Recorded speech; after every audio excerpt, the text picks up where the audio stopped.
Dari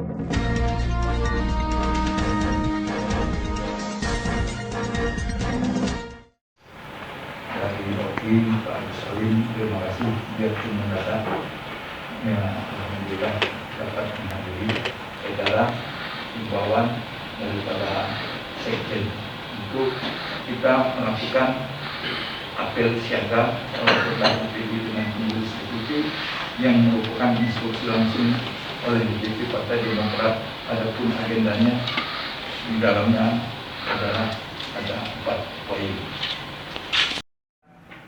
Putu persiapan di ruangan untuk KLP besok sudah terpasang rapi kelihatannya. Itu saja mungkin. Terima kasih.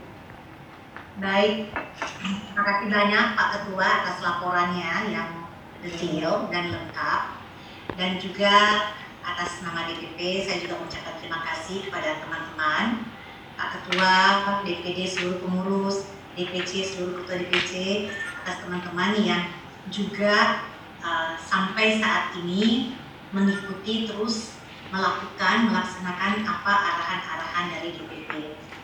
Kami ingin sampaikan bahwa mengingat info terkuat bahwa KLB itu oleh pihak GPKPD, Gerakan Pengambil Kepemimpinan Partai Demokrat, itu rencananya akan diadakan besok di Medan, sehingga mulai sejak tadi pagi hingga saat ini dinamika atau arahan-arahan dari DPP itu begitu intens mengikuti dinamika yang terjadi, sehingga tentu DPD meneruskan arahan-arahan itu juga sangat intens, sangat banyak ya, mulai dari surat pernyataan, kemudian apel siaga dan sebagainya. Masih ada lagi nih, sebenarnya ada beberapa.